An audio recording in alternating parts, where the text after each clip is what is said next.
नमस्ते। फैंटम दास्तान में आपका स्वागत है। आज हम आपके लिए लाए हैं एक बहुत ही रोमांचक दास्तान, बुरी नज़र कैसे लगती है और उससे कैसे बचें। नमस्ते। और ये है भी बड़ा दिलचस्प टॉपिक है ना। मतलब बुरी नज़र, ईविल आई, सिर्फ नाम में ही एक अजीब सी, एक रहस्यमयी सी बात छुपी है। बिल्कुल। और ये सिर्फ कोई कहानी या वहम नहीं है। ये एक ऐसा डर है, एक ऐसा विश्वास है जो हजारों सालों से चला आ रहा है। हाँ, और सिर्फ हमारे यानी दुनिया भर में, अलग अलग कल्चर्स में, अलग अलग नामों से, पर वो डर वो एक जैसा है। सोचिए जरा, सिर्फ किसी की एक नज़र, शायद जलन भरी या तारीफ में ही छुपी कोई नेगेटिविटी, और आपकी अच्छी भली चलती जिंदगी में प्रॉब्लम शुरू हो जाए। हाँ, ये सुनने में थोड़ा अजीब लगता है आज के ज़माने में, पर करोड़ों लोग इसे मानते हैं। उनकी जिंदगी का हिस्सा है ये। तो आज हम इसी मिस्ट्री में थोड़ा गहरा उतरेंगे, जानने की कोशिश करेंगे कि आखिर ये है क्या भला। कहाँ से शुरू हुई ये बात, कैसे काम करती है, ऐसा क्यों माना जाता है? और कौन लोग हैं या क्या चीजें हैं जिन पर इसका असर ज्यादा होता है, और सबसे जरूरी, इससे बचने के तरीके, और अगर लग जाए तो उसे उतारने के क्या उपाय हैं? दुनिया भर में लोग क्या-क्या करते हैं? हाँ, हमारे पास काफी जानकारी है इसके बारे में। पुरानी मान्यताएं हैं, अलग अलग सभ्यताओं के रिवाज हैं, कुछ रिलीजियस टेक्स्ट में भी इशारे मिलते हैं। और यहाँ तक कि कुछ साइकोलॉजिकल स्टडीज भी हुई हैं इस पर। तो हम कोशिश करेंगे कि हर एंगल से इसे देखें। ठीक है, तो शुरू करते हैं एकदम बेसिक सवाल से। ये बुरी नजर या ईवल आई है क्या चीज आखिर? देखिए, अगर बिल्कुल सिंपल भाषा में कहें तो ये एक विश्वास है, एक बिलीफ कि किसी इंसान की नज़र में, खासकर अगर उसमें जलन हो, ईर्ष्या हो या बहुत ज़्यादा तारीफ ही क्यों ना हो, एक ऐसी नेगेटिव पावर हो सकती है। मतलब सिर्फ देखने भर से? हाँ, कि वो नज़र दूसरे इंसान को या जानवर को या किसी चीज़ को भी नुकसान पहुंचा सकती है। मतलब फिजिकल नुकसान, मेंटल परेशानी या बैड लक। और ये कोई आजकल की बात नहीं है, आपने कहा हजारों साल पुरानी। ओह हाँ, इसके सबूत तो करीब 5000 साल पुराने मिलते हैं। सोचिए, मेसोपोटामिया, सुमेरियन सभ्यता तक। 5000 साल? मतलब जब शायद इंसान ठीक से लिखना सीख रहा था तब से? हाँ, बिल्कुल। वहां से ये कॉन्सेप्ट धीरे धीरे फैला। मेडिटेरेनियन एरिया में, middle east, Europe, Asia, Africa, Latin America. आप किसी भी पुरानी सभ्यता को देखें, किसी ना किसी रूप में ये डर जरूर मिलेगा। ये तो कमाल है। लेकिन कैसे, ये बात समझ नहीं आती कि सिर्फ देखने से कैसे नुकसान हो सकता है। क्या मतलब आंखों से कुछ निकलता है? ये सवाल हमेशा से रहा है। पुराने जमाने में जैसे ग्रीस और रोम में प्लिनी द एल्डर और प्लूटार्क जैसे फिलोसोफर्स थे। वो मानते थे कि हाँ, आंखों से एक तरह की जहरीली किरणें निकल सकती हैं। जहरीली किरणें? सीरियसली? हाँ, मतलब उनका कॉन्सेप्ट कुछ ऐसा था जैसे कोई जहरीला तीर हो।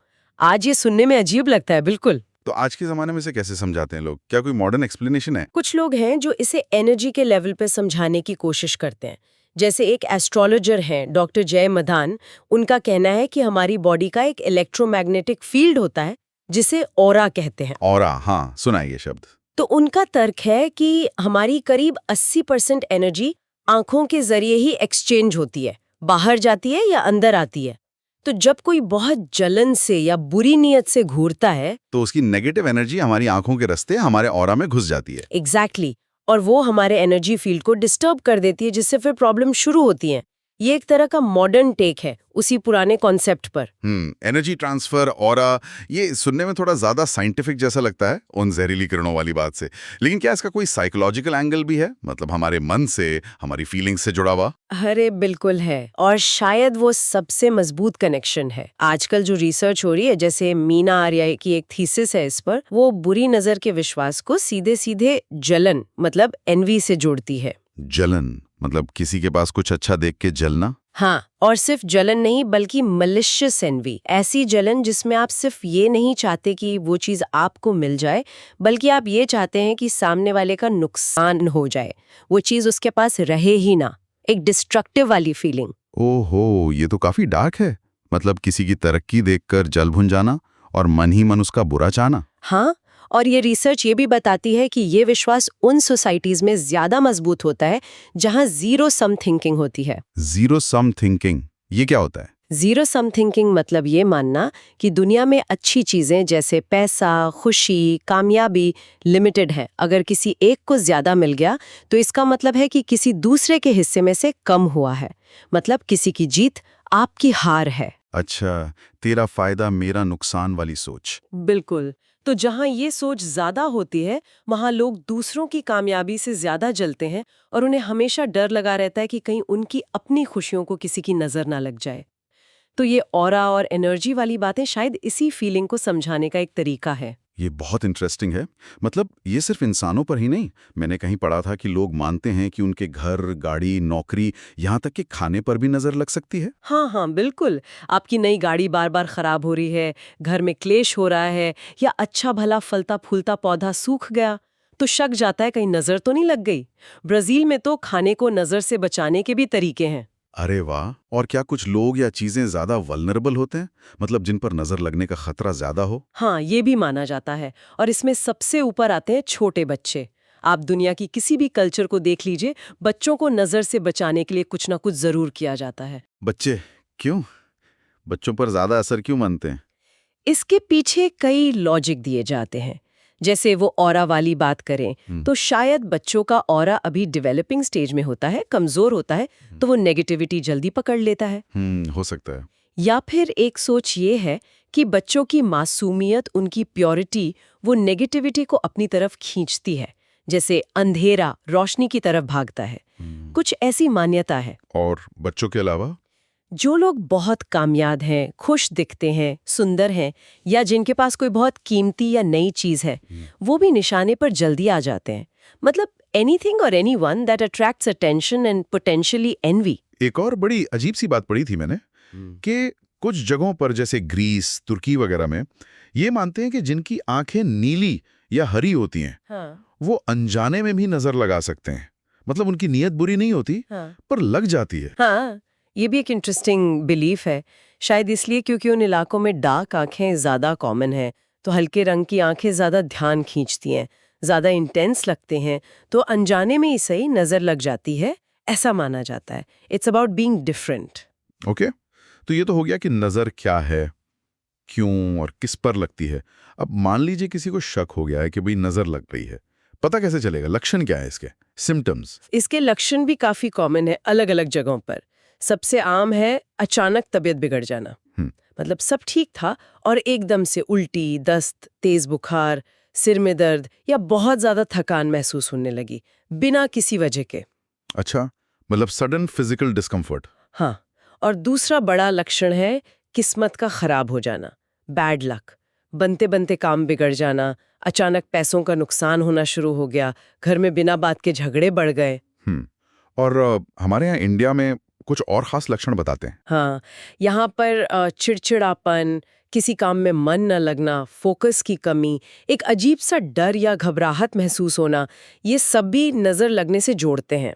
और बच्चों में, उनमें कैसे पता चलता है? बच्चों में तो और भी साफ दिखता है। कई बार बच्चा बेवजह रोए जा रहा है, चुप ही नहीं हो रहा, दूध पीना या खाना कम कर दिया है, रात को ठीक से सो नहीं रहा या डर के उठ जाता है, या फिर बार बार बीमार पड़ रहा है जबकि पहले ठीक था। बेसिकली चीजें अचानक से नेगेटिव होने लगती हैं बिना किसी साफ कारण के। एग्जैक्टली। वही शक पैदा करता है कि कहीं ये नजर का खेल तो नहीं। जाहिर है, जब इतना डर है तो लोग इससे बचने की कोशिश तो करते ही होंगे। आपने शुरू में कहा था, इसे एपोट्रोपिक मैजिक कहते हैं, मतलब बुराई को दूर भगाने वाले उपाय। हाँ बिल्कुल, और इन उपायों की लिस्ट तो इतनी लंबी है। हर कल्चर ने अपने अपने तरीके निकाले हैं, पर कुछ चीजें बहुत कॉमन है, जैसे तावीज पहनना या रखना, एम्यूलेट्स। हाँ, वो नीली आंख वाला तावीज, वो तो मैंने बहुत देखा है दुकानों पर, लोगों के गले में, गाड़ियों में। हाँ, वो नजर बट्टू कहलाता है। नजर बंचू। तुर्की और आसपास के देशों में तो हद पॉपुलर है। ग्रीस, मिडिल ईस्ट, हर जगह ये कांच का बना होता है। अच्छा, कांच का। हाँ, और मान्यता ये है कि ये बुरी नजर को अपनी तरफ खींच लेता है, और अगर नजर बहुत तेज हो तो ये खुद टूट जाता है या चटक जाता है, लेकिन उस इंसान को बचा लेता है। अरे वाह, ये तो कमाल का कॉन्सेप्ट है। और वो एक हाथ जैसा भी होता है ना, पंजे जैसा। हाँ, उसे हमसा कहते हैं। हमसा या फातिमा का हाथ या मरियम का हाथ भी कहते हैं अलग अलग धर्मों में। वो भी एक बहुत पावरफुल प्रोटेक्शन सिंबल माना जाता है, खासकर मिडिल ईस्ट और नॉर्थ अफ्रीका में। अक्सर उसके बीच में भी एक आंख बनी होती है। और हमारे यहाँ इंडिया में सबसे कॉमन क्या है? बच्चों को वो काला टीका लगाते हैं। हाँ, काला टीका या काजल का डॉट ठीक। माथे पर, गाल पर या कान के पीछे लगा देते हैं, या फिर काला धागा गले में, कलाई पर या कमर पर बांध देते हैं। इसके पीछे क्या लॉजिक है? लॉजिक ये बताया जाता है कि ये ध्यान भटकाता है। मतलब किसी की नजर सीधे बच्चे की सुंदरता पर पड़ने के बजाय उस काले निशान पर टिक जाती है, तो नजर का जो फोकस है वो डाइवर्ट हो जाता है। उसका असर कम हो जाता है। एग्जैक्टली। अच्छा, एक तरह का डिफ्लेक्शन। हाँ, लेकिन कुछ लोग जैसे डॉक्टर मदान ये भी कहते हैं कि उस टीके या धागे को रोज साफ करना या बदलना चाहिए, वरना वो नेगेटिविटी जमा कर सकता है। ये भी जरूरी बात है। अच्छा, मैंने कहीं पढ़ा था कि लोग कपड़ों में सेफ्टी पिन भी लगाते हैं अंदर की तरफ। हाँ, ये भी एक टोटका है। मानते हैं कि सेफ्टी पिन नेगेटिव एनर्जी को पिन कर लेती है, अपने अंदर सोख लेती है। इंटरेस्टिंग। और लाल धागा भी बांधते हैं कलाई पे। हाँ, लाल धागा या कोई धातु का कड़ा या तावीज बच्चों के कलाई पर बांधना भी काफी कॉमन है इंडिया, पाकिस्तान जैसी जगहों पर। विदेशों में और क्या है, वो सींग जैसा कुछ होता है शायद। हाँ, कॉर्निसेलो इटली में बहुत चलता है। ये एक मुड़े हुए सींग जैसा होता है, अक्सर लाल रंग का। ये भी बुरी नजर से बचाता है, ऐसा मानते हैं। पुराने रोम में भी इस तरह के सिंबल यूज होते थे। कितने सारे अलग अलग तरह के तावीज। ये तो पहनने वाली चीजें हो गई। और क्या करते हैं लोग बचाव के लिए, घर वगैरह के लिए? हाँ, बहुत कुछ। जैसे नमक। नमक को लगभग हर कल्चर में नेगेटिविटी सोखने वाला माना जाता है। नमक, खाने वाला नमक। हाँ, समुद्री नमक ज्यादातर। उसे कटोरी में भरकर घर के कोनों में रख देते हैं या पोंछे के पानी में मिला देते हैं। मानते हैं कि ये घर की नेगेटिव एनर्जी को साफ करता है। ब्राजील में भी ये प्रैक्टिस है। और पेड़ पौधे, कुछ खास पौधे भी हैं क्या जो नजर से बचाते हैं? कई हैं। ईरान और ब्राजील में रू नाम का पौधा बहुत शुभ मानते हैं इस मामले में। रू, पहली बार सुन रहा हूँ। हाँ, भारत में तो नीम की पत्तियां दरवाजे पर टांगते हैं। और मिर्च का तो सबको पता ही है, नींबू के साथ 7 मिर्चें लटकाना दरवाजे पे। हाँ हाँ, ये तो बहुत कॉमन है। इसके अलावा लौंग या लहसुन की कलियां लटकाना भी कुछ जगहों पर नजर से बचाने के लिए किया जाता है। जैसे अल्बेनिया में लहसुन का इस्तेमाल होता है। तो तावीज हो गए, नमक, पौधे, और कुछ खास आदतें या बोलने चालने के तरीके भी हैं शायद। बिल्कुल है। जैसे इस्लामिक कल्चर्स में जब भी किसी की तारीफ करें तो साथ में माशाअल्लाह या तबारक अल्लाह कहना बहुत जरूरी माना जाता है। अच्छा, क्यों? ताकि आपकी तारीफ में अगर अनजाने में भी कोई नेगेटिविटी या जलन का पुट आ गया हो तो वो बेअसर हो जाए। ये अल्लाह की मर्जी है या अल्लाह बरकत दे, ऐसा कहने से नजर नहीं लगती। और यहूदी धर्म में? वहाँ ब्ली आइन आरा कहते हैं, मतलब बिना बुरी नजर के।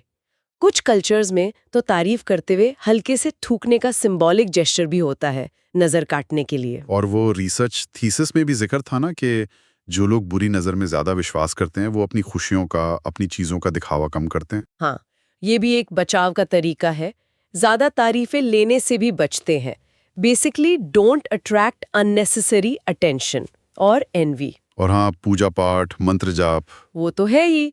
हनुमान चालीसा, गायत्री मंत्र, महामृत्युंजय मंत्र का पाठ भारत में बहुत किया जाता है। इस्लाम में कुरान की आयतें पढ़ी जाती हैं।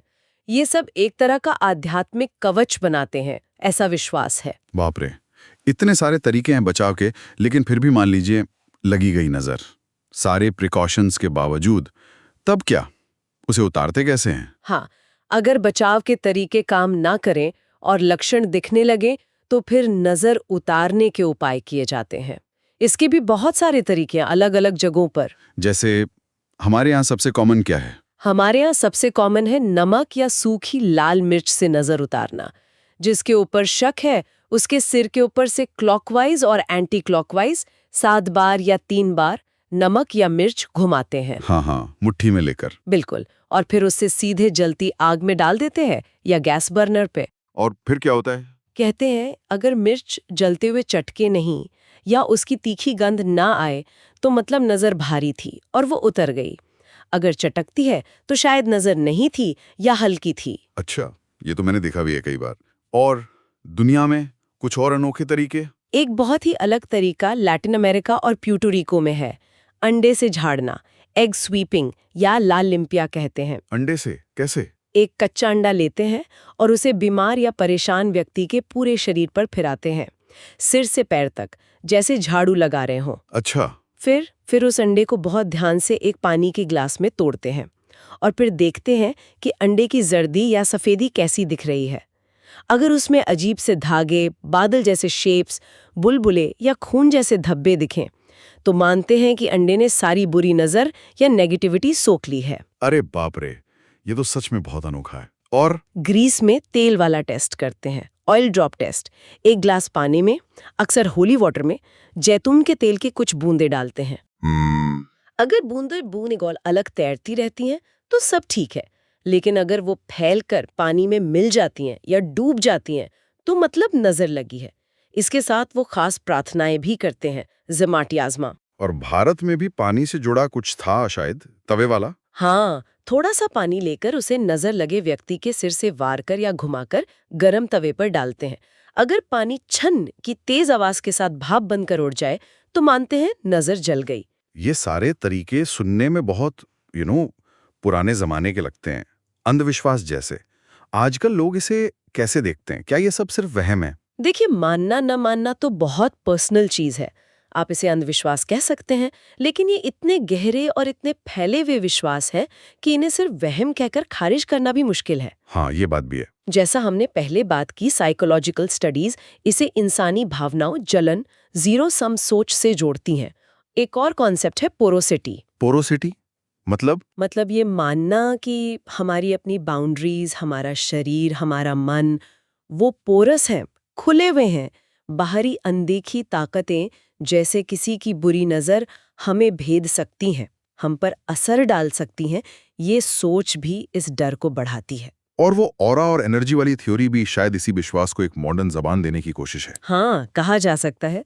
बॉटम लाइन शायद ये है कि इसके पीछे कोई असली सुपरनैचुरल पावर हो या ना हो, ये सिर्फ हमारी साइकोलॉजी का हिस्सा हो। इसका डर और इस पर विश्वास लोगों के बिहेवियर को वाकई में बदलता है। सही कहा। लोग अपनी खुशियां छुपाते हैं, तारीफ से बचते हैं, बच्चों को लेकर ज्यादा प्रोटेक्टिव हो जाते हैं। ये सब इसी डर का असर है। डर का असर तो रियल होता ही है, चाहे डर का कारण रियल हो या इमेजिनरी। हाँ, और एक बात और जरूरी है शायद, कि अगर किसी को सच में कोई सीरियस हेल्थ प्रॉब्लम है, फिजिकल या मेंटल, तो सिर्फ इन टोटकों पे डिपेंड नहीं करना चाहिए। बिल्कुल नहीं। डॉक्टर या मेंटल हेल्थ प्रोफेशनल की मदद लेना सबसे जरूरी है। ये उपाय शायद मन की शांति के लिए हों, लेकिन ये मेडिकल ट्रीटमेंट का सब्स्टिट्यूट नहीं है। बिल्कुल सही बात। तो ये थी बुरी नजर की दास्तान, कहाँ से आई, कैसे काम करती है, समझी जाती है, और दुनिया भर में लोग इससे कैसे निपटते हैं। वाकई में बड़ा फैसिनेटिंग टॉपिक है। हाँ, उम्मीद है इस बातचीत से इस सदियों पुराने विश्वास को थोड़ा और समझने में मदद मिली होगी। Okay, so we hope you liked today's mystery. For more such talks, subscribe to our channel, Phantom Dastan. और हाँ, जाते जाते एक सवाल, वो जो जीरो सम सोच की बात हुई थी कि किसी का फायदा मेरा नुकसान है, आज की दुनिया कितनी कॉम्पिटिटिव है ना, हर तरफ होड़ लगी है। तो ऐसे में ये डर कि कहीं मेरी कामयाबी किसी और की आंखों में न खटके, ये हमारी अपनी सोच को, हमारे अपने एम्बिशन को, और शायद अनजाने में दूसरों के प्रति हमारी अपनी नज़र को कितना बदलता होगा, भले हम उसे बुरी नज़र ना कहें। सोचिएगा ज़रूर।